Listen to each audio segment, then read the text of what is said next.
STAT340 Data Modeling Part 3. So, the content of this week, many predictor variables. So we have up to now sort of looked at small problems in the sense that we have a simple regression or a simple ANOVA with one or perhaps two predictor variables. So what if we have many of them? And that's not so unusual. We will dwell a little bit about this sort of two purposes of modeling, prediction and explanation. I think this is the place to mention it.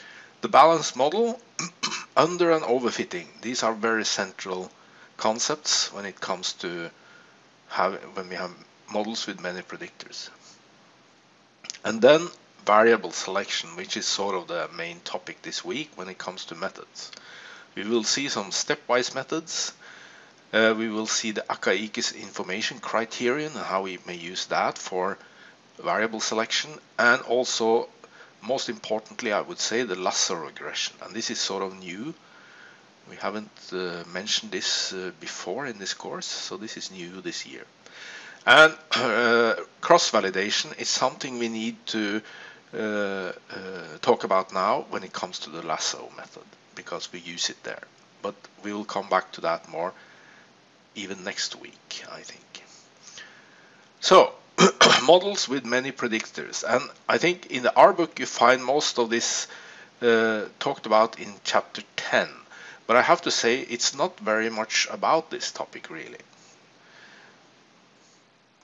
So, what am I talking about? Well, we have linear models with many predictor variables. We still have one response variable y, but now we have many predictor variables, right? 1, 2, up to p. So actually the model may look like this. And we, as you can see, we focus on a regression type of model here now, where you have the response here, and you have an intercept, and then you have the slope for each of the variables. And there could be many of them. And the error term as before. Normal, distributed, and so on. So the focus is on the regression setting. But I should say that the methods we are talking about here now could be used, or at least extended slightly, to deal with factor predictors as well. But it's, I mean, if you have a pure ANOVA situation, right, where you only have factors, you typically don't have super many of them, because factors usually comes from designed experiments, right? But if you have a regression, if you have sort of an ANCOVA situation where you have a regression model with some factors here and there, that's not so uncommon, and that's possible to deal with this, the methods we are going to talk about now, potentially with some small extension. So the data case, data case I is now the response for that sample, right? And also the vector of all the predictor variables. So this is sort of a row in a data table still, right? But there are many columns now in the data table. And we have, as usual, we say the number of data cases is n, right? So this is the same language as before. And we have p predictor variables plus the intercept. So for one predictor variable j, you have sort of a column of observations, right? While this is a row. So we typically draw it like this, right? The response as a separate column, even if it's sort of part of the data table, but we'll write it sort of distinctly on its own, because this is have a sort of special status. This is the response, right? And then all the other columns like this. But n rows on both sides. So sometimes we refer to a column here as x1 with a sort of a boldface letter, and that means a vector, right? A full column, not a single value, but the whole column. Yeah, you see that sometimes. I'm not sure we do that a lot here, but prediction versus explanation, that's really an important topic to mention, really.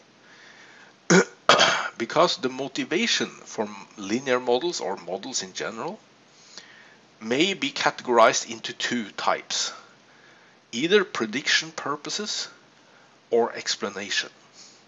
So what is the difference here?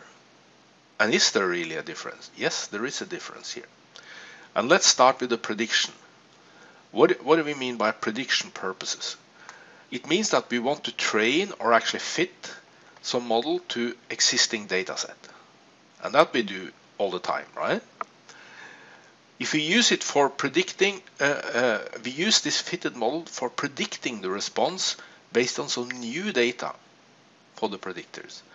And the most sort of typical example here is weather forecasting, right? You train the model based on the weather you have seen up to today, and then you try to predict the weather tomorrow. Some new day, right? But this we find everywhere, prediction purposes. We seek then the best possible prediction, and that's the only thing we care about really, right? Prediction ability. A good prediction is all we seek. And any predicted variables will do as long as the predictions are good. And this is the important distinction between prediction and explanation. This here. And this is what we call data science, I would say. This is data science. Prediction machines. So the prediction machines are typically machine learning algorithms, but I mean, even the linear models we build here can be used for prediction purposes. And actually the machine learning algorithms are very often extensions of the sort of basic models we look at here. We all started out with the basic models, and then some clever ideas have been used to sort of extend them in different ways. What is typical of these prediction machines is that the relation between the predictor and the response variables are often complex. Think of neural networks, for instance. It's a horribly complex relation between input and output. And for this reason, we often learn little or even nothing about how the predictors actually affect the response. So it's sort of black box models, we call them. You feed something in and you get something out, and you don't really understand what's going on inside. But they predict well, and that's the whole point. They do excellent prediction, and that's what we are looking for now, right? In prediction, when we do prediction modeling, you could say. The other alternative purpose is explanation. We want to reveal the true underlying relations. We want to understand how the response is actually affected by the predictor variables. And then we typically call them explanatory variables, right? Because they explain something for us. They don't only predict, but they also explain. And which predictor variables are actually influencing the response? That's what we are asking typically then. And notice that when this is the focus, good prediction is necessary, but not sufficient criterion. So having good prediction is sort of required, but not necessarily best prediction. And having good prediction is no guarantee that you have an explanation. So this is necessary, but not sufficient. In STAT340, we focus on this latter purpose of modeling.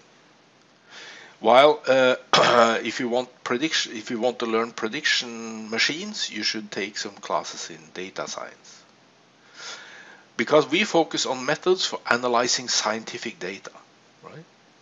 Where you try to understand what is the cause and effect, how things are actually related in this world. And it requires often more transparent models, and which means simpler models than the pure prediction purposes. So the pure prediction purposes are sort of more fun in the sense that here you can play around with all kinds of complex stuff and see how well you can do, right? But when it comes to understanding, you cannot do that because it will not give you really understanding.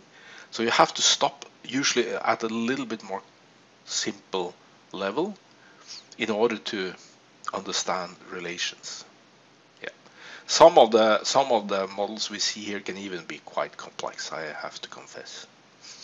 So we can actually draw it like this. Here you have the data universe. This is where the data comes from, right?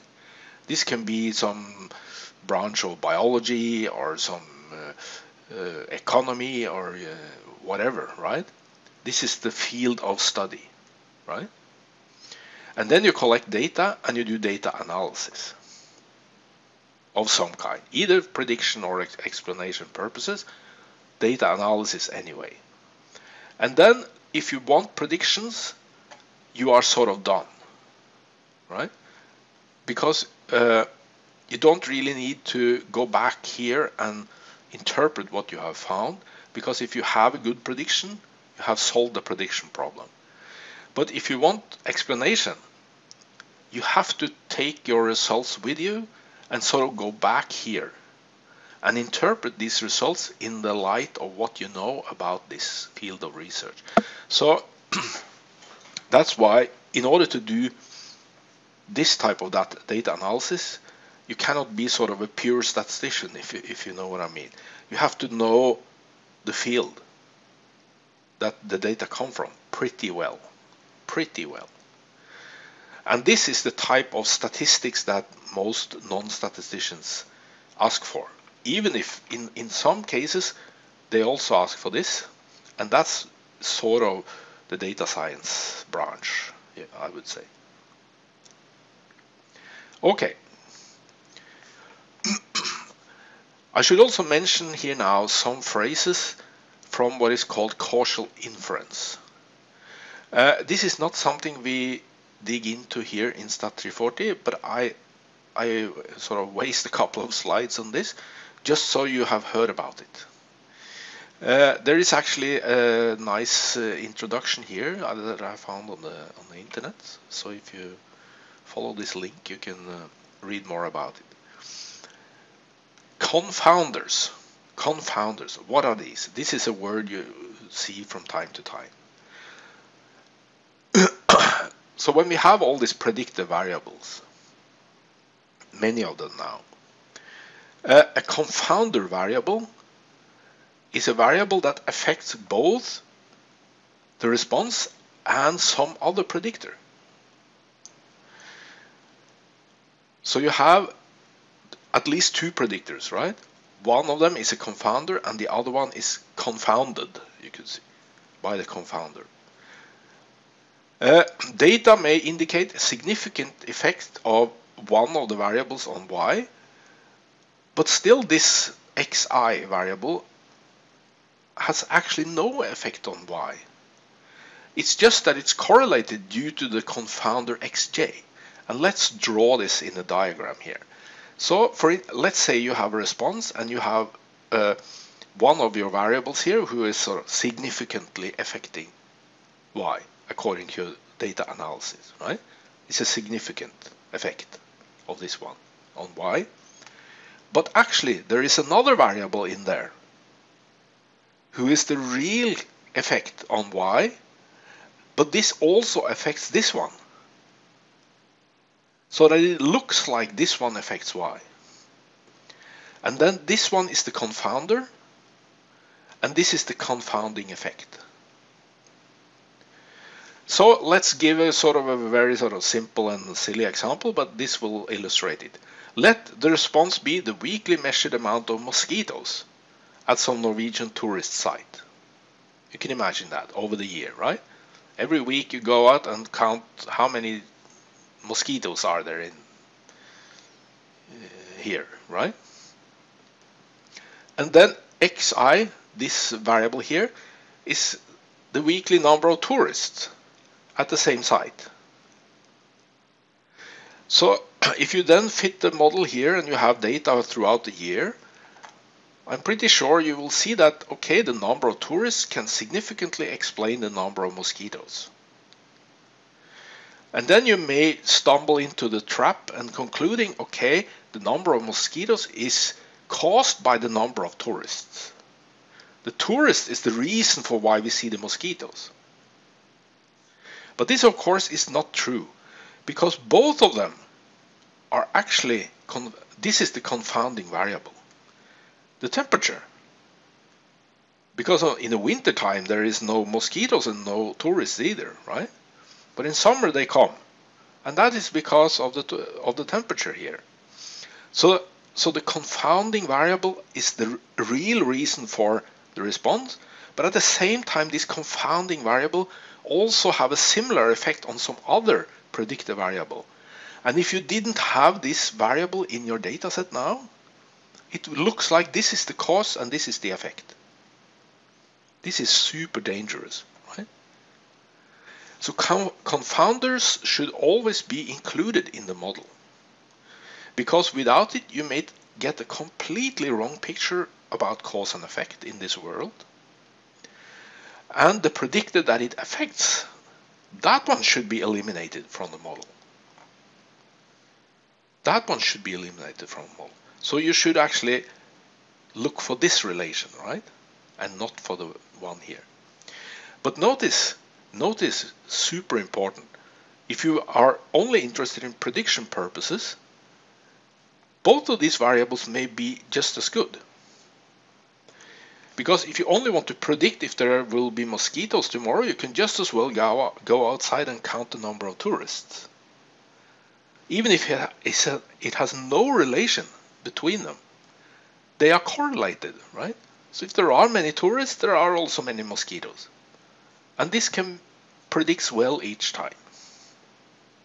Yeah, this was perhaps a slightly silly example, but this is how it is, right? The confounding variable, if you don't have it in your data set, but you have one of the confounding effects instead, you may get a completely wrong picture of the real reason for the response.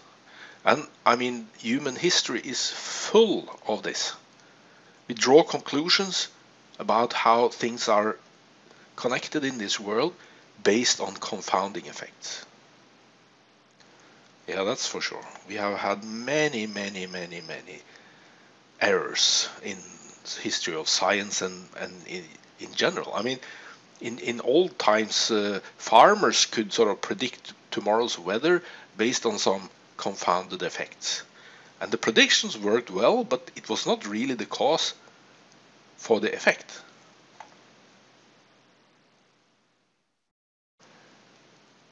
So, there are some more languages here. Let's say you have, again, a significant relation. What if the real situation is like this? The arrows goes the other way compared to the previous, the confounder.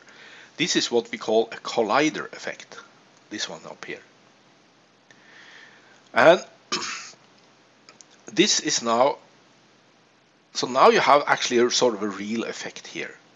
But since you have an effect of both this and this on this collider, if you include this in your analysis, this may alter this effect here severely.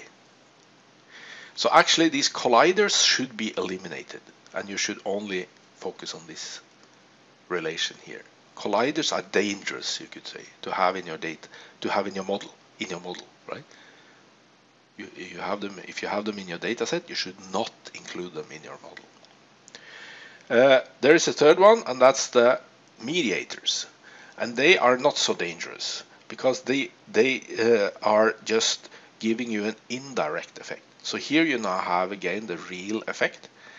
But this effect is also sort of real, right? But it's indirect. So everything is actually caused by this one.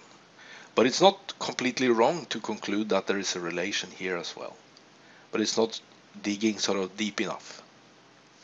Yeah, especially in medical sciences, both these two here are often seen in, and I mean the whole causal inference field of science is typically developed within medical statistics and medicine.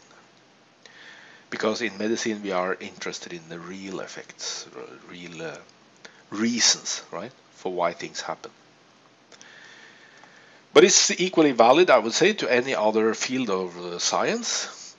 And now we will focus on methods for selecting variables based on data. But you must be aware, please be aware, that these methods that we now will focus on, they will not reveal confounders, colliders, or mediators. In order to reveal those, you must dig into the selected variables and ask yourself, are any one of these confounders, colliders, or mediators? And the only way you can reveal them is by understanding the data generating process. So this is where you take your data analysis back to your field of research, right? Whether it's in biology or some other topic outside statistics. You cannot by pure statistics resolve this.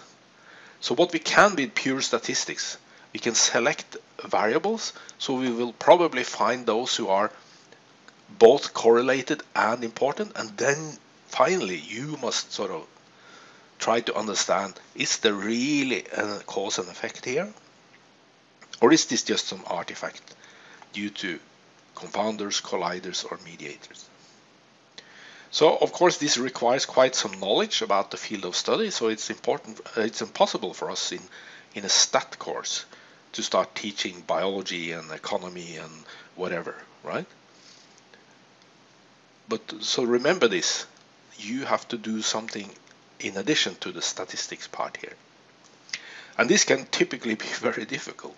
I mean, be aware, revealing confounders and colliders especially can be super difficult sometimes. And there are many examples of in medicine where we have battled with this for a long time before someone finally understood how things are really connected in this world. So let's put that sort of behind us, or put it on the shelf for now. You must take it down again once you have done your data analysis. But now let's focus on the more sort of methods, the statistical methods, search for significance. So we have a data set with one response and many predictor variables. And with the modern technologies, we typically have many predictor variables compared to what we had like 50 years ago. Because collecting data is now super simple in many fields. So some of these are not really affecting the response at all, right? And that's what we are trying to sort out now. We want to eliminate those who are really unimportant. So we can end up with a smaller set of predictor variables, and then we can start to apply the thinking from the previous slide, right? But we cannot do that when we have thousands of them. If we have like 10 or 5, then we can start thinking, but not for 1,000. So we want to eliminate those predictors who have no impact on the response. And this brings us closer to understanding, but it doesn't bring us all the way, right? It will also improve predictions, this, in case that's important as well. And that is sort of nice, because in this sense, whether you go for explanation or prediction, you should do this anyway, right? Because it benefits both. There are some concepts here now that we will dwell with first. And the first one is underfitting to data. What do I mean when I talk about underfitting? It means that the models we use lack some important variables for describing the response. It is simply too simple. We haven't included enough of our many predictors, and this results in a bias in the residuals. We have briefly seen it before, even I think in the second week or something. No, not the second. But when we started about regression with this bare data set, we saw that we had some bias if we only had a linear model, and then we could add a second order term and get rid of the bias. That was an example of underfitting the first too simple model. Overfitting is the opposite. We include variables in the models that are without real explanatory power, So we include too many variables. And this results in too few degrees of freedom. We have imprecise estimates. And this results in huge variance, as we will see. So we search for the balance between these two extremes. Underfitting and overfitting, both are bad in different ways. So we should try to stay somewhere in between. And that's what we are going to do now. So look at methods for doing this. But before we do that, let me do some illustration of this in R. So let's have a look at this balance between under and overfitting in an example where we use simulated data. And that's not something we do often in this course, but that's often very illustrative, and we can learn a lot from simulating data. So first of all, let's sort of simulate the sort of true relationship now between a response y and some predictor variable x. And in this case, we use a polynomial of x, right? So and the only reason I do that is because then plotting is simpler, because then you can always plot y against x. You don't need the other x. So the many predictors we have now are simply just different powers of x. So that's a little bit special, but the same idea applies if you have other predictor variables. So let's start sort of creating the data set where we know exactly how y and x is related. And that's what I do here. It's a third order polynomial, so I've made myself a script here now. And we say that x has the values 1, 2, 3 up to 10. And then the true value of y is, we have an intercept here of 3, a slope of 5 times x, minus a slope of minus 1.5 times x squared, right? Plus an even smaller slope times x to the power of 3. So it's a third order polynomial. This. So we can just run these two lines, and then we have two vectors, right? One x and one y. This is the true y. And then we simulate data here. And this is what I do now.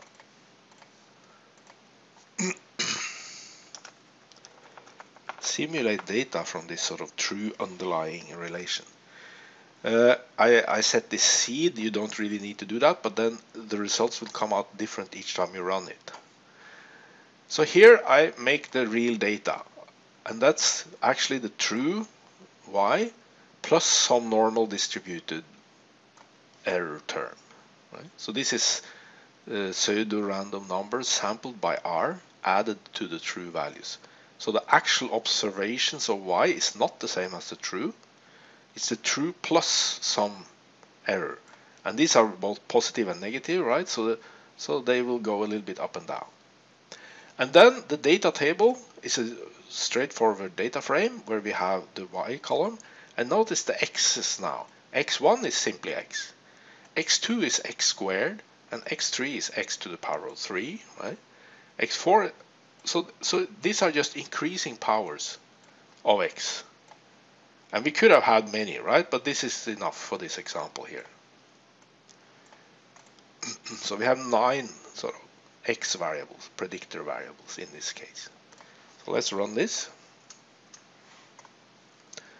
And then you can see the data table here. You can click it open. We have the y here, the response. And then we have the x's here. Yeah. Big numbers. But they're all numerical. So now we fit the model and we pretend we don't know anything about the true underlying relation. And the first thing we try is a very simple model with only the first predictor variable. And this is typical underfitting. This is underfitting. Because this model is actually too simple. We only include one predictor variable, and in this case it's the first one. It could have been some other, but let's do as we are used to here, and we fit this model. And then we can make some plot of this, right? We have done before, but now we will make a slightly more elaborate plot here, because since we also know the true underlying variables, we have the possibility of plotting those as well. Yeah, I'll need a tidyverse for GG plotting. And notice now what I do here. I create a new X vector here that I call XDense. And this includes the original X values 1 up to 10, but it's much more tighter denser sampled. So it's many more X values. So you have the values 1, 2, 3 up to 10, but you also have 1.01, 1.02, 1.0, many more X values in between those we had before. And this is for illustration. I want this. And then you have the true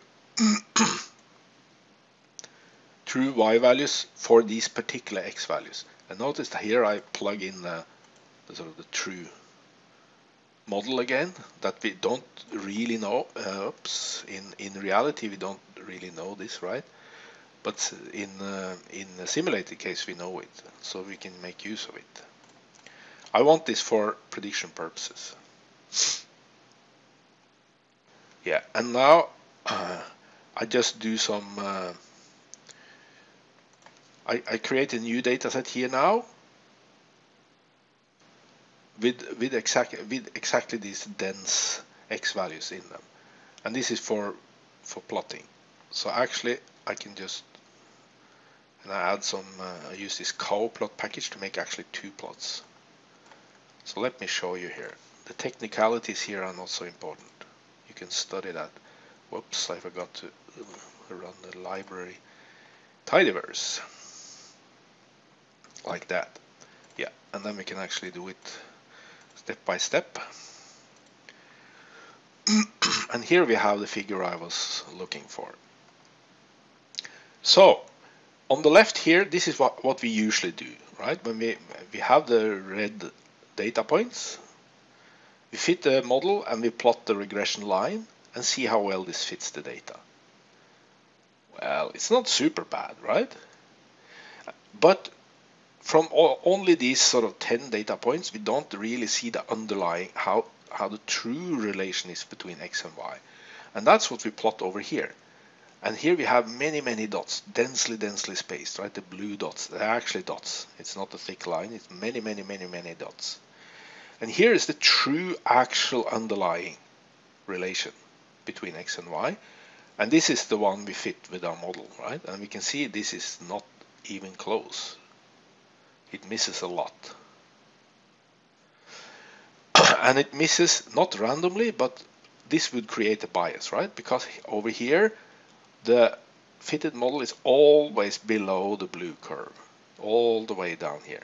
And then it's always above the blue curve for a long stretch here, right? And then it's below again here. So it's not like it's up, below or above here and there. It's biased, as we say. Systematic deviation. Underestimates here, overestimates here, underestimates again. That's bias.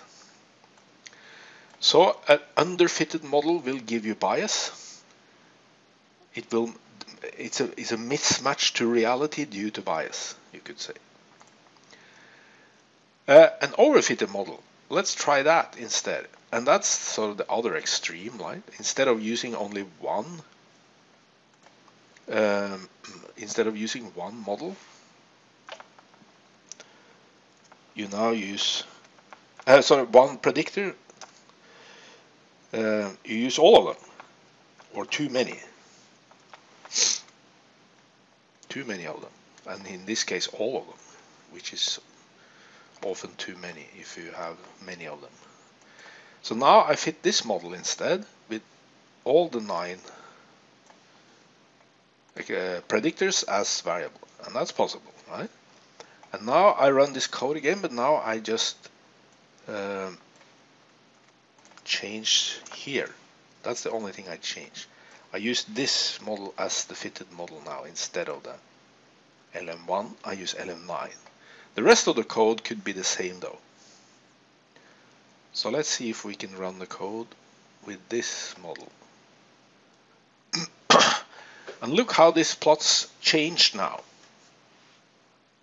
When you look at how the fitted line fits your data, it looks almost amazingly good, right? Because it fits exactly to each data point. The residuals are 0 here. Wow, you may think this was an extremely good model. The R square is 100% here, 1.0, right? Because there is no variance left. Everything is captured. But this is how it looks like if you compare it to the truth, and if you have all the other x values that lies in between these in the data set. And then you can see it fluctuates wildly around here. So again you have some poor fit to the actual blue curve here. But this time it's not due to underfitting but to overfitting. And it fluctuates wildly. You have a large variation, right? Variance. So this is a bad model again, but for the complete opposite reason, you could say. So what if we fit the balanced model? How does the world look like then? And here we use exactly the correct one, even because now, since we have simulated data, we know how the balanced model should look like. It should include x1, x2, and x3, right? Because that's the first 3 powers. So now we fit this one, and then we use that one as a model in the plotting here. Comment out this one and use LM3 instead. And then we can run this again a third time. And now you can see this is also pretty close to the data, right? But it doesn't fit 100% if you compare to the previous one, right? That fitted 100%. But on the other hand, when you compare to the blue curve now, it's almost there, right? Now you can see the black is very similar to the blue actually. So with the balanced data, we come closer to the reality. And we don't have this wild variance that we had with the overfitter, and we don't have the huge biases that we had with the underfitted model. So we try to balance, but it's not perfect, right? It's not perfect. Even the balanced model is not perfect. You still have some deviations, and that's because there are always some randomness in your data, right? And you cannot fit the actual underlying model 100% either because of that randomness in the data. And it's not enough data points either here, only 10. So the point is,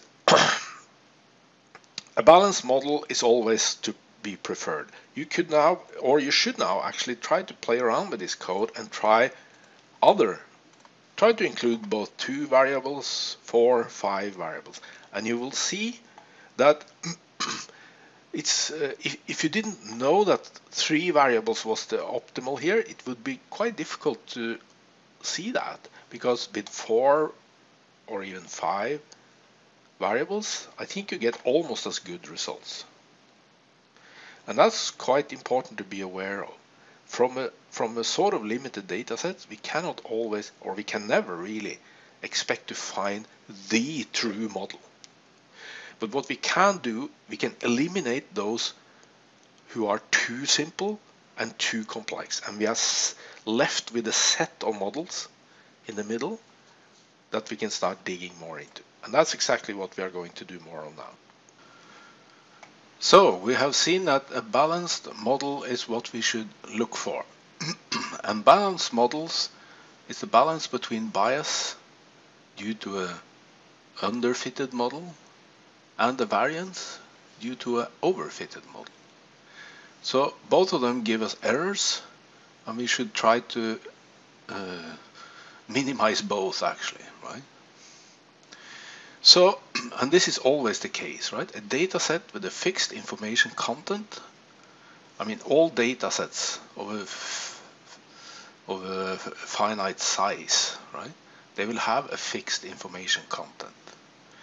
And a given model has a number of unknown parameters, and in these linear models, it's sort of one for each variable we include, one slope, right? So we need enough data information to estimate these parameters, right? We cannot have more parameters than there are information to estimate. And that's actually, exactly the degrees of freedom that we talk about from time to time. The degrees of freedom is sort of the extra information content we have to estimate our parameters. And if we use too many parameters, there's no degrees of freedom left. No information left, you could say, to estimate them anymore. So with underfitting, we have the too few parameters are estimated very precisely because we have lots of degrees of freedom. But many effects are left unexplained simply because we don't include the variables that are required. So that's why we get the large variance. But we have super low variance. Very little uncertainty, you could say, in those few parameters that we actually estimate. On the other hand, overfitting, if we include too many parameters, we get too few degrees of freedom, and the estimates are rotten. Large variance, right? A slightly change in the data gives completely different estimates. But in this case, all effects are sort of explained, so the bias is small then. But we have to try to balance between them. And if we put up a sort of a complexity axis like this, going from low complexity to high complexity, measured as the number of parameters p, or actually number of variables p. That's the same as the number of parameters in a linear model, right? Well, you have the intercept and you have some variance, but they are always there, right? So if you go from the very simple to the very complex model, we typically have sort of a zone to the left, which is red and bad, where we have two simple models, and for that reason large bias. We also have a zone to the right with two complex models and large variance. And we should look for the models in the middle here. And notice again, it's not like it's one green model here, right? There are several in the same neighborhood. So we should not be blind to this. We should not go hunting for the true model, because that's a little bit sort of over-optimistic. We should be open to also look in the neighborhood, right? There might be interesting cases in a broader range here. And notice this thinking here applies to all kinds of models, and not only the models you meet in STAT340. That's for sure. All kinds of models for all kinds of models you have these effects here. So there's always sort of an optimum model, and this is a product of the data. Because and that's quite important here. If you, for some data set, the picture looks like this, and then if you are able to collect more data or better data, right, more precise data, then you may see that this shifts towards this end of the scale. More complex models are sort of optimal in a sense, because now you can, with more data, you can estimate more parameters, right? And don't get large variance. So the optimum here is not only sort of due to the sort of true underlying model, it's also an effect of your data quality. So if you have really poor data, you end up down here. The green sector will be down here, because there is simply no other alternatives. You don't have enough data to go further. Okay, let's start looking at some methods then. And the first we look at is stepwise search, where we do hypothesis testing as we actually have done already, but we do it in a sort of a systematic and technical way, you could say. Systematically fit models with increasing or decreasing complexity. You can sort of start from either end. And then you perform hypothesis tests after each change. And then you include or exclude significant variables in this way. Please remember this. When you do this, only ever include or remove one variable at a time. Even if you have imagine you have fitted a model with 10 variables and you find that 5 of them are insignificant. Don't throw away all 5 in one go.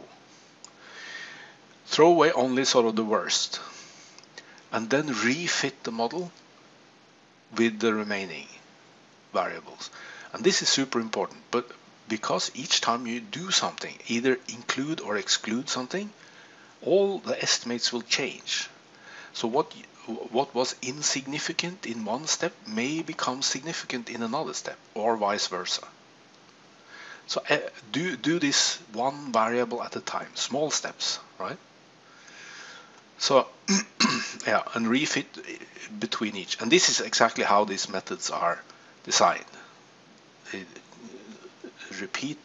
Repeatedly fit the model again and again and again after each single change of the variables used. So let's go in R and see how this is done. Okay, let's have a look at the stepwise hypothesis testing method. And let me copy this code here. And I think I will sort of clean up a little bit here now. Let's delete the memory and delete the plotting window. So we need some data, and let's look at this Audi dataset. I think we have seen it before. And yeah.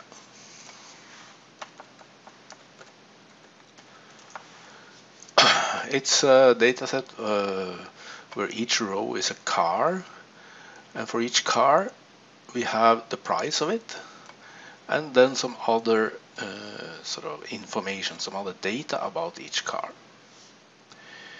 And yeah, now let's fit a full model where we use all the numeric variables at least. Right, so we leave out this transition, and we also leave out this fuel variables. So that's what we do here, and we use the price as a response because we now ask sort of what variable or variables of these are actually affecting the price of cars. What causes the price of these cars? Is it any of these, or a combination of them, right? So we fit I call it the full model with all the numerical variables, and we can do the summary and look at this hypothesis testing here, right? So we can see that this is significant and this is significant, but there are some non-significant as well, 3 of them. Volume, CO2 and weight doesn't seem to have any impact on the price of these cars. So these we should sort of eliminate, but not in one go. So what we do now, we use from this package called MixLM here. We do a first stepwise hypothesis testing, and this is what we call a backward elimination. And then you start out with the full model like we did here, where everything is included, and then you start to eliminate variables one at a time, and you have to set the rejection level then for your, so if a p-value gets bigger than this, it's sort of non-significant, right? So let's do that. And I think this here is just to get some output. So load the MixLM and start running it. And here we can see now if we scroll up again. Step number 1. And that's the full model, right? And then we can see that's the same as we saw in our own summary of the full model, right? And notice here, this one, CO2, has the highest p-value. Can you see that? It's above 0.05, and this is the sort of worst, you could say, the worst variable of those who are non-significant because it has the highest p-value. So in step 2, this has been eliminated. CO2 is no longer with us, but the others are. So the model is refitted again, and then we get some new estimates on all parameters. Notice this. For instance, the effect of HK is horsepower. Up here in the first round, this slope was 7,300, right? But now it's over 10,000. So the fact that we left out the CO2 changes all the others. So all the others estimates change, not super much usually, but at least some change. And now you can see that, okay, it's still these two who are non-significant, that were also non-significant up here, and of these, volume is the worst. So in the third step, as long as there are still non-significant variables left, we keep on eliminating. And we fit again, but now without volume. And then we see all parameters change again, and then still there is one non-significant one here. But notice the p-value is getting smaller, right? It was bigger up here, 0.29, now it's 0.25, but it's still not below 0.05. But this could have happened, right? If it was sort of 0.07 here, it could have dropped now to 0.04. So even if it was non-significant, once we got rid of one of the other variables, this could have been significant. But in this case, it was not. So then we delete, and now this is the worst one, right? And the only one actually to eliminate. So the fourth step now is to end up with these three variables, and all of them are significant. So this is a typical backward elimination. You start out with everything, and then you eliminate one at a time until all variables are significant. So you could of course have done this manually, right, by just editing your code and refit. So this is just a convenience function for doing that. We can of course also do it the other way around. Instead of starting with a sort of overfitted model and then reduce it to a balanced, we can now start with an underfitted model and increase it to a balanced. Even if we start out with a full object, this function is called forward. So this one will start at the other end, and again you have this your rejection threshold, same as before. So let's run this one instead now, like this, and look at the steps. So notice the first step is to start price is just the intercept, no variables included, right? And the output here now that you see here now, what is this? This is now the p-values you would get if one of these were included, right? So if you now added to the intercept only the kilometers,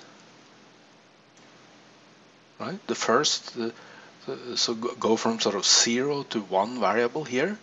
This is the p-value you would get.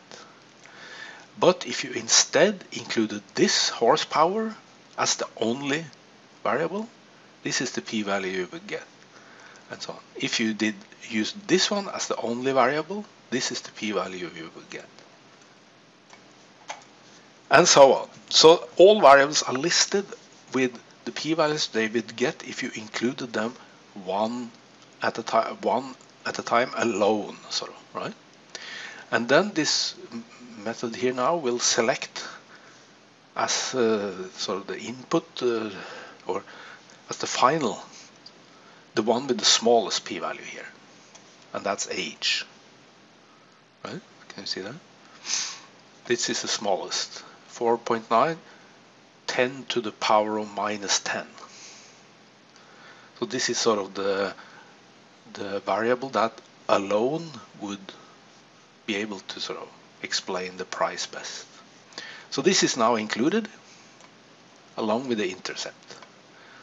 And then we list again the variables, the additional variables, if they were now included together with age, how small p-values would they get? And then we can see here it's this kilometer that will give us the smallest p-value now. So in the third step, this has also been included. So now the model includes these two. Another question, if we now keep on including, what is the p-value if you include one of these in addition to the already selected two? And we can see this one is the smallest p-value and actually the only one with a p-value less than 5%. So it will include this one as well. And now it stops because including more now will not give p-values below 0.05. So we end up with this. And if we scroll back, was this the same as we got when we did the backward elimination? Kilometer, horsepower, age. Kilometer, horsepower, age, yeah. In a slightly different order, but it's the same three. And that's always something I will do when I use method like this. Run the forward, run the backward, and see if they agree. They don't always agree. But remember what I said, we should not only look at the best models, because the models from the few last steps here are almost as good. This is not something we clearly see here in the stepwise hypothesis testing, but we will see it when we come to the other methods. Let me first, or finally, let me just show you this one, which is actually sort of a combination of the first two. And this is truly the stepwise method. Because this is doing both forward and backward. So you have an alpha enter. So in order to include a variable, its p-value must be below this level. And in order to remove a variable, the p-value must be above this level. So this is doing both. Let's try. And how does it start out? It starts out with the forward, and you can actually decide the direction here, I think, whether you start at the simpler or the more complex end. This starts at the simpler, so it actually includes variables just like the forward. The point is that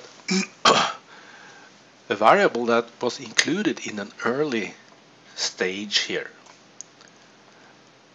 once you include more and more variables, some of the variables you included at the beginning may end up insignificant later. And that's why you have this stepwise going both ways, right? You can start out including a variable that later turns out not to be a smart choice after all. So you can sort of iterate a little bit back and forth here and end up with the final solution. But in this case, I think it just iterates forward and end up exactly the same as the forward. And I mean, in this case, all methods, both forward and backward, resulted in the same, and that's a good sign then. But if you have truly super many variables, you can easily see that both of them end up with some different solution, and this one, the third one, may have a third solution, which is sort of combination of going both forward and backward. So it's perhaps a good choice to go for this one then, if you are going to choose one of them, I would do that. And notice you can actually have different thresholds here, p-value, rejection levels. Even if that's normally, we would use the same limit here as here, but in principle you can have two different.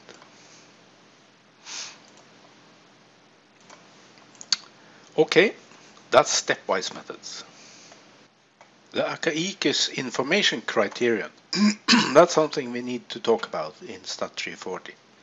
Because this is sort of an attempt to measure this model balance. It was, Akaike is a Japanese scientist who launched this many decades ago actually. It punishes poor fit to the data on one hand. So the two simple models are punished here. But it also punishes to use many parameters. The two complex models, right? So one way to try to reach a balance. In order to use the Akaike's or AIC criterion, you need to have access to a maximum likelihood fit to the data. And this is of course not always the case, but for the linear models, a maximum likelihood estimate is principle the same as a least square estimate, as long as we have normal distributed errors. It's the least square is similar to the maximum likelihood. So we actually have that here with the models we are considering now. So let L denote the likelihood function, and L hat is then the maximum of it that we can find by estimating our parameters, right? Then the AIC criterion is very simple. It's 2 times P, and P is the number of variables you use in your model. Right? Not the total you have in your data, but the number you use in your model. Minus 2 times the log of this, the logarithm of the maximum likelihood. So it's once you have this one, you know how many predictors you have, right? So this is just an integer, 1, 2, 3, 10, whatever, 1,000. And then you and this values 2 may seem strange. Why do we need to multiply with 2 both here and here? It's not. I agree. It looks silly, but it has the reason we include it is because we will see another criterion where we have the 2 here, but we have something else here. Okay, so don't be hung up on that. Again, let's have this complexity axis here, where we go from very simple to 2 complex model, right? P, number of predictors we include. And then you can see this term, 2P, that's simply just linearly growing, right? For each time you include another variable, this grows with 2. So that's a straight line. The likelihood typically also grows as you go to more and more complex model, but not linearly. It will typically grow a lot in the beginning because you can capture much more of the variation in the data by increasing the complexity, but then it starts to level out. There is simply not much more variance to explain in the data. So that's why this 2 log likelihood typically looks something like that. And now if you take the first dotted line minus the second, you typically get something like this, the red one here. And this is how the AIC develops, you could say, when you go from 2 simple to a 2 complex model. And then of course here we have a minimum somewhere, a minimum. So when this criterion is at its smallest, you have sort of the best balance. But remember again, it's a big zone here of green models, and you can see if you go from here to over here, it's not much poorer in terms of AIC value. So even if one model has the smallest, the neighboring models is almost as good, right? It's typically sort of flat around here. But again, the smaller AIC value, the better. Search for the model with the smallest AIC value, but remember, probably several models almost equally good. So that's important to remember. And which we will make use of later actually in the course, because the likelihood function is not only depending on the number of predictors you add to your model. We will later, when we come to the mixed models, also see that we can add more variances to our model, and they are also parameters, right? So the AIC approach with the likelihood can also be used for mixed models, in the sense that we can tell which model has proper number of variances, not only the predicted variables. We have so far only seen models with one single variance, but we will see some alternatives later. Okay, let's see how we use AIC in R to select variables. Okay, stepwise methods with AIC. So, we saw previously the stepwise methods using hypothesis testing, but it's also another alternative approach we can use to select variables, and this is the one. So, stepwise selection with AIC. Notice this function called just step. It's not related to the ones up here. It takes a similar input though. The fitted model, where you typically fit all the variables, overfit, and then you decide if you want to do both direction selection and this k equals 2. What is this? Let's have a look. Step.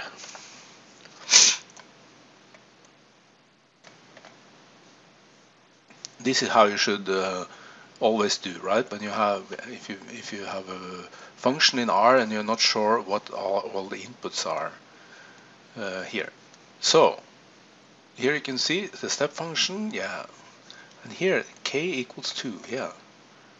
Let's scroll on. K, the multiple of the number of degrees of freedom used for the penalty. Only k equals 2 gives the genuine AIC, yeah. And this is what I briefly mentioned in the lecture. So this strange value 2 that was multiplied into the AIC criterion. This is actually it. And this can actually be changed, because there is another criterion called the Bayesian information criterion, BIC, where this is used instead of 2 when you scale the number of parameters, not when you scale the log likelihood, but when the first 2, you could say. But we stick to the good old AIC 2 value here now. But this was an explanation for it. Okay, let's try it and see if we end up with some result which is similar to what we got previously. And we get this sort of stepwise output, right? And notice now, it starts by fitting the full model, and for that compute an AIC value. 210 something when you include all these variables. And then we get a list here, similar to the one, if you now delete CO2. What happens to the AIC value? Well, it goes down. Can you see that? From 210 up here, it goes to 208. So that indicates that this one should actually be deleted. Remember, we want the AIC to be as small as possible. So taking out CO2 eliminates, reduces the AIC to this value. If you eliminate volume, you reduce it almost as much, but slightly bigger, right? And if you eliminate weight, you also reduces it slightly. If you do nothing, you are here, of course, right? The same as up here. And then if you remove horsepower, you see the AIC grows. So this you should not do. You should not throw out horsepower or kilometer or age, because all of them results in a growing AIC. We want it to be as small as possible. Okay, so from this step, reducing CO2 seems to be the clever choice. So that's what is done now.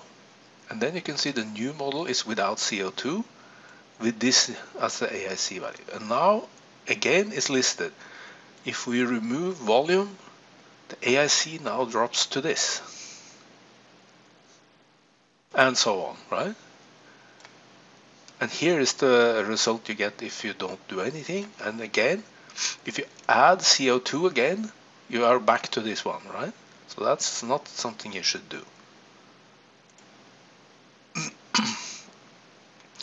And eliminating these three minus these three is also bad, right? Increasing AIC.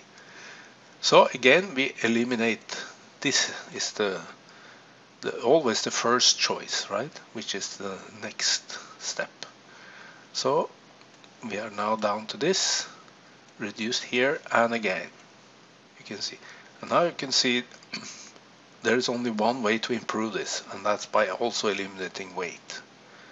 Because here is the model you get, and the AIC value you get if you do nothing. And if you start including something again, it gets poorer again, these two. But this illustrates the fact that in some cases, a variable that was a good idea, let's say this CO2, we eliminated at an early stage, because that seems to be a good idea. Once we get further down the elimination process, it might be that including this again can get higher up on the list, right? So it's actually a good choice again, once we got rid of something else. And that's why you have this plus and minus here. But as long as the current model gives us a smaller AIC than any of the other choices, we don't do them. And then we eliminate the final one, and here it stops, because now the best model is the one we have now. Any change, either adding or excluding something, will now lead us to a poorer model in terms of higher AIC value. And the nice thing about AIC compared to the hypothesis testing is that this value here now actually give you an indication of goodness of the model, right? So you can see that, okay, this was the best one, but if you add weight here now, it doesn't get much poorer, right? Adding weight will not make it much poorer. And if that makes sense to add weight, this might be something we consider. But we can see that by eliminating, for instance, horsepower, that reduces or that increases the AIC a lot, or at least much more than many other choices, going from 206 to 218. Right? So you get an impression of how much you gain or lose by including and excluding the variables, by looking at these values here. That you didn't see with the hypothesis test approach. The shrinkage concept. What is this? Well, this is an alternative approach to variable selection that I think we should know about. Assume the data have been centered, so we have no intercept in the model anymore. And we have seen earlier that this we can always do, right? For each column, we simply just subtract the mean value, so that variables become positive or negative, and the mean value becomes 0 in all columns, also the response, especially the response actually. Then we can fit a model without without the intercept, because the intercept will be 0 anyway. This is so assume this is the case now, and everything else is as before. If you now have no effect of anything, that's the simplest possible model. That corresponds to all the slopes being 0. Isn't that obvious, right? y is simply the same as the error. There is no effect of any excess. That would be the simplest possible model. Then we are to the far left on the complexity axis, right? Now the shrinkage concept says start out using all variables in principle. Instead of stepwise selection, we instead shrink the estimates of the slopes. So instead of saying that you throw out some variables, you say that you make the slopes smaller. That's shrinkage.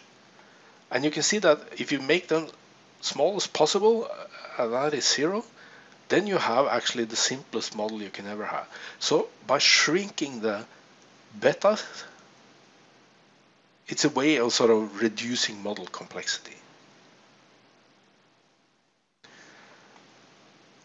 Let's have a look at this case where we have only a single x and a y, right? Because then we can plot. And assume the data looks like this. This is the least square regression line through this data swarm. If we now sort of apply some shrinkage to our model, how would the regression line look like? Well, it will be flatter, right? The slope gets closer to 0. So instead of being this steep, it gets flatter. Notice it would be the same if it was going the other way, right? If it was a negative slope, then the shrinkage will make it flatter again. So it will actually increase it from a big negative to a lesser negative, but it will go towards 0. Right? So shrinkage is, we shrink it towards this here. This leads always to biased estimates, but it also leads to lower variance. Why is it biased? Well, that's pretty sort of obvious, right? Because if the least square line has a slope and you say I don't want that slope, or I want a smaller slope, then clearly you have sort of data points tend to be sort of, or the shrink, the regression line tend to lie under the data points here and over the data points here. So that will lead to bias. But it also leads to lower variance, because this shrinkage regression line is not so sensitive to data anymore. Right? If the data set was now replaced by a slightly different data set, the least square line would start changing its slope, right? Because it is 100% sort of guided by the data. And if the data starts sort of vibrating, this line here also vibrates with the data. But this one doesn't vibrate as much because it doesn't sort of trust the data as much. Okay, the data can look like it, but I don't trust them. I want the slopes to be smaller all the time. So this one is less sensitive to data, you could say. So we actually sort of pull the estimates towards a conservative model, a simpler model, where we have no effects at all. And that would be the extreme. So we don't pull it this far, but we pull it in this direction. That's the shrinkage concept. And there are many shrinkage methods around, lots of them. And we will not dig into this in big detail here, but we will look at this one, the least absolute shrinkage and selection operator, lasso. And it's particularly this one we are interested in. The lasso method, or lasso regression as we call it. What is this? Well, it can be described like this. Find values for the regression coefficients, the slopes, such that this here is minimized for some preset value lambda. And notice lambda is here. So what on earth is this complex thing here? It's not so complex. First of all, this here is the least square criterion.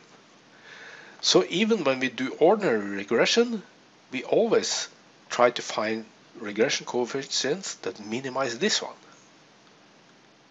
So if we take away this term here, we are back to the ordinary linear least square regression. But we add now this term here, and what is this? This is actually the Manhattan distance from the origin in terms of the regression vector. Remember when we talked about clustering earlier in this course, we talked about Manhattan distances. But that was for a vector of data. But of course, this vector here, if you put all the regression coefficients next to each other, you can think of this as a vector as well. This could easily be in a column somewhere in a table, right? And the Manhattan distance of the from the origin, from this where you have 0 in all coordinates, that's exactly what we minimize here. Or this sum here is actually the Manhattan distance from the origin. So this tells you something about the size of the regression coefficients, right? And when you shrink, you say that, okay, we want this to be as small as possible in addition to this. This we want to have small because it tells us something about how close we are to the data. So this should be as small as possible, but now we also want this to be small. And these are in conflict with each other, right? Because on one hand here, to make this as small as possible, the betas should vary freely. We should be allowed to use any beta values to make this as small as possible. But on the other hand, we don't want them to vary freely, we want them to be small. So actually, this lambda becomes a really key point here. So the choice of lambda decides the degree of shrinking now. If you set lambda equals zeros, you get the least square estimate and there is no shrinking. But on the other hand, if you start making lambda bigger and bigger, you sort of pull the fitted model towards the sort of the null hypothesis, saying that there is no effect of anything gradually. And the nice thing about the lasso, and due to this Manhattan distance over here, when we shrink the beta coefficients, some of them will get value 0. And that is the same as eliminating the corresponding variable, right? So if beta 3, for instance, is 0, it's the same as x3 being out of the picture. So this way we eliminate variables now by shrinking some of these to 0. And that's the secret behind the lasso. I could just briefly mention, if you had used an Euclidean distance here, you get another, and the rest is the same. Then the method is actually called ridge regression shrinkage. And that will not eliminate variables at all. So that Manhattan distance here is really the key point of the lasso. Okay. I should also mention that the centering of the data that I did in the previous slide is not really required, but it makes this shrinkage idea so much more obvious. So that's why I did it. Degree of shrinkage. Yeah, that's the headache here now. How do we choose this value here? So instead, remember we looked at the AIC, we computed sort of a value for each model, and then we looked for the smallest AIC. This is something similar, but it's not so straightforward. We now have to sort of tune this lambda here to different values. But how should we see what is the best? Well, what we can do, and what is typically done in this lasso method, is that we try to minimize the estimated prediction error. And what is this? We will see. The point is, if we have a too small shrinkage, we do overfitting. And we get poor predictions due to large variances. If this lambda is too large, and we do too heavy shrinking, then we do underfitting. And we get poor prediction due to large bias. So by sort of tuning this up and down, we maneuver back and forth along this complexity axis again. So how do we then estimate this prediction error? How do we compute it, right? What is this? Well, the idea is as follows. Fit a model to some data, and we call this training data. Then we take the fitted model to some new data where we have measured the same predictors but for new instances, right? And then we predict the response and compare, so we get a predicted response, and then we actually compare this predicted to the actual response for this test data.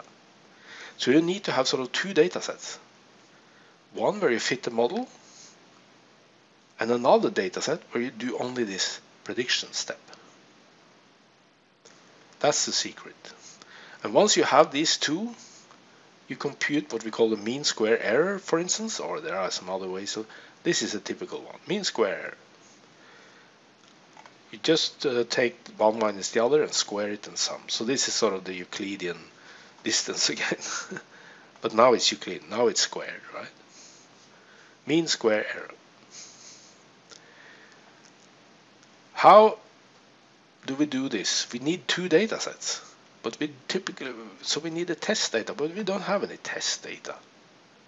Where do we have that? Who can afford to collect two data sets? Well, what we typically do, we just split the data we already have into two, a training part and a test part. So we say that some of the rows, you could say, some of the rows in the existing table we use for training, and some other rows we use for testing. So the cross-validation means that you split the dataset in two parts by rows, right? So for instance, 90% of the rows is the training data and 10% of them are the test data. Use one as training, yeah, typically the big one, and the other as test. And then you just repeat this so that another part of the dataset is used as test and the remaining is training data. This is cross-validation. We will see it now shortly. So k-fold cross-validation, split the dataset into k groups, more or less randomly, right? This should be completely random, or yeah. Think of it as just a random splitting into groups. It has nothing to do with clustering. Let group number I be the test data and let the remaining groups together make up the training set. Fit the model to the training data, predict the response in the test data, and then you have what we required on the previous slide. And then the point is repeat this until all the k groups has been test set once. And now you can compute the MSE. Let's see sort of an illustration here. So this is the data set, right? With the response and the predictors here, many of them. And now we split the data set into k different sort of groups. And here I just did it systematically. The first rows belong to the first group. Then there is another set of rows belong to the second group, and so on. So we have the different colors now just indicate different groups of rows. Let's look at the first iteration at the cross-validation. So what do we do? Up here we want to now have a test set and the response for the test set and predictors for the test set. Okay, then we take the first chunk of rows and put up here as test set, copy them up here, and the remaining data set we call the training data. Now we fit the model here to these, and we pretend this doesn't exist at all. We fit the model here and get all the model fits, right? Then we can take the fitted model up here together with this one and predict the response. And now we have a predicted response, but we of course also have the actual response.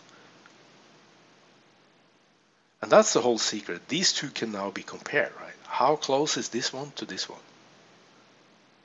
And then we go to the second round, and now we take the second group as test set. And then the remaining part is now the training data. So notice that the chunk that was the test set in the first round is now back in the training data here in the second round. So of course these training data are very similar to the ones in the previous round, but they are not identical, because this chunk is now back in the training set, while this brownish chunk is out. It's up here now.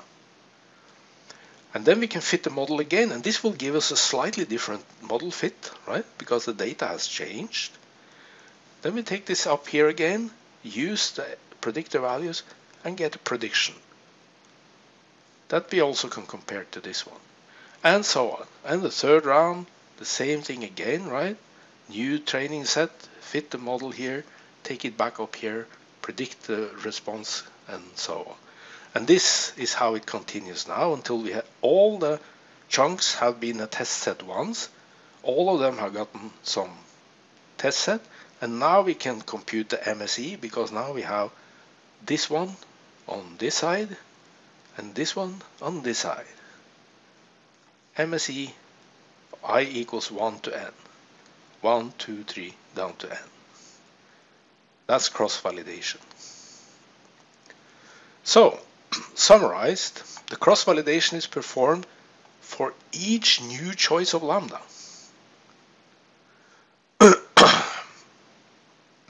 Because for each new choice of lambda, we do the cross-validation and get the corresponding MSE value. So this involves quite a lot of computations, right? And then we vary this lambda systematically over many different values. Each time we compute the corresponding MSE by doing this cross-validation again and again and again. And then we can find for which value so lambda is MSE the smallest. So the MSE now becomes our sort of the same, plays the same role as AIC in the previous method. Because we should now look for which choice of lambda gave us the smallest possible MSE. Because this is an error, right? We want this to be as small as possible. And at the same time, just as with the AIC, we can also see, okay, this choice of lambda gave us the smallest one, but which other choices of lambda was almost as good? That's the same again. We can see the neighborhood, right? The modeling neighborhood, you could say. So this gives us a range of models to focus in on, and we can, but we have eliminated this under or overfitting. Found the green region, you could say. Yeah, we will see lasso again later in this course, I think, because this is a very general machinery that can be used in many situations, not only for the linear models that we see here, but I think we will see it again. Let's go and see how we do this in R now. So let us see how we can use the lasso for variable selection in practice. So first of all, this is part of the GLMnet R package, so you have to install that. And yeah, okay, let me copy the code. Sorry.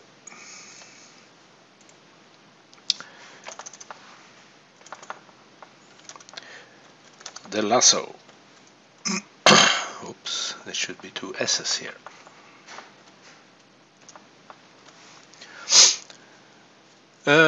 Unfortunately, when we use the lasso, we cannot use the formula that we are used to with when we use the lm function. You specify the model with a formula, right? This is not possible with the lasso. We can see it here. So we have to send as input the response variable separately and the predictor variable separately. And this should be a matrix, not a table. So we have to do some conversion here. First we pick all the numerical variables minus this year, because we haven't used that before either. So we have the same variables as we used in the stepwise methods previously. So then I just put this column into a variable called y. We don't really have to do that, but I do it here now. And then we take the numerical variables, take away the price, of course, because that was the y, and then convert it to a matrix and store it under the name x here, like this, right? So x is now, it looks like a table, but it's not really, it's a matrix, right, with these predictor variables.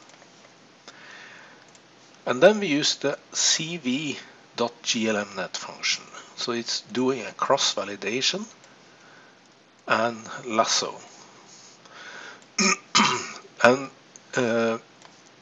this here, n-folds, that's the number of subsets, you could say, that you split your dataset into in the cross-validation. So here we use 10 groups of data. Same as the k in the lecture, k, right? Split the data into k groups. So, I mean, we can look, yeah, there are 30 rows, right? 30 rows and 10 groups. It means three data cases in each group. So in the first round, there will be 3 rows who are test set, and the remaining 27 are training set, and so on, until all the 10 groups have been test set once. So let's run this and go super fast, and that's partly because we have such small data sets. Let's make a plot of this object here that we got now. I called it CV lasso. And if we plot it directly, we get a figure like this. And this is nice. I like this one. Here we now have the shrinkage parameter, right? Different values of the shrinkage, lambda. So we go from almost no shrinkage in here to a very severe shrinkage out here. And notice now that this is sort of the opposite direction to the complexity axis that I have been drawing, because with no shrinkage you have sort of the most complex model in a sense here on this side now, and then by increasing the shrinkage you get sort of lesser and lesser complexity. So over here you have the simplest models, so it's reversed compared to the drawings I made. You can actually see it by the numbers on top here are the number of predictor variables used in the models. So here you can see 6. So this is a fairly complex model, right? Using many predictors, and then it starts to drop here to 5, then to 4, then to 3, and 2, and even 1, right? So with severe shrinkage, there's nothing left at the end. Notice the 2 vertical lines here. The first one here is where you have the minimum mean square error, and this is the red dots. The y-axis is mean square error, right? So you can see it's sort of, it goes from slots, it drops and drops and drops and drops until here. This is the minimum, and then it starts to increase again, and then it starts to increase a lot here towards the end. So this is the sort of the minimum error model. However, this other dotted vertical line, that marks the simplest model, which is where the mean square error is not bigger than this value. And notice these are sort of error bars here around each red dot.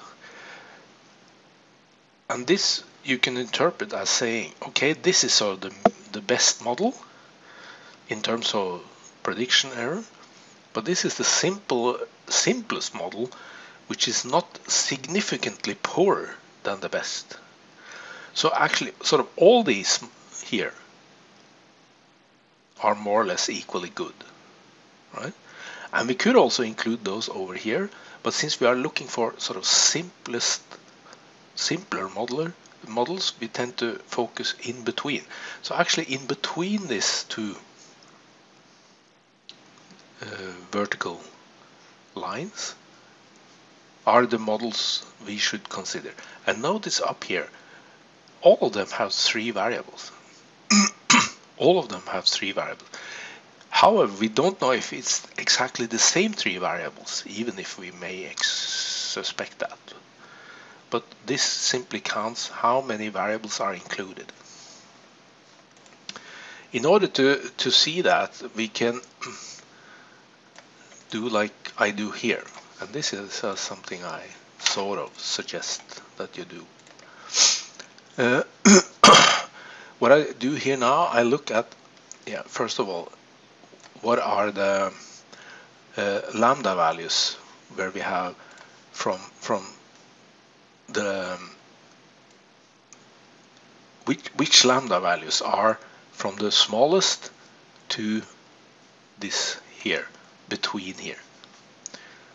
Let's look at that one, IDX range. So lambda values number 15, 16, 17 up to 36. Those are the lambda values in here, right? And what we now want to do is to sort of look at the models inside this range and see which regression coefficients they contain. So that's what we do here. Let's run this code. Beta hat.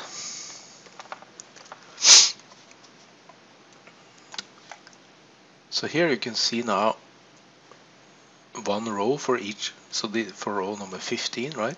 We see that this kilometer has estimate, right? No, yeah. For this model, kilometer has an estimate, horsepower has an estimate. This is 0. This is 0. This is 0. These regression coefficients have been shrunk to 0, right? But this one has an estimate again. And if we go to the next, so that was for this model, right? And then we can go to the next model and see if it's the same variables who are selected. It looks like it, and so on. So you step through the whole range of models here and see how they are selected or not. And that's exactly what we count here. We sum up how many of them are not 0. And if we print that, we get sort of the votes. So there are 22 sort of different models, or 22 shrinkage values, right, that give slightly different estimates for the coefficients. And of these 22, all of them include this variable. All of them include this variable, and all of them include this variable. None of them include these 3 here. So this fits exactly with the same with the results we got with the stepwise this time. But this, of course, is not always the case. I mean, this data we used here were particularly small and simple, so it's not surprising that all the methods come out with the same conclusion, which is in some sense good. But be prepared that if you have a slightly bigger problem, the different methods come out with slightly different solutions. And then a sort of a voting like this, where you not make a decision based on one model, but on the average of many models, can be a reasonable way of proceeding, right? Because then you get, you can see here how sort of often each variable is selected among these sort of good models. And if it looks like this, it's obvious what to choose, right? It's the 3 variables who are always voted for. But in some cases, you can have some variables who have clear winners, some are not so clear winners, or come second, you could say. And some are come out with 0 then, and those you should safely ignore. But the other ones you should consider. So that's sort of an advantage of the lasso then, and and the fact that we have this range of models to choose from.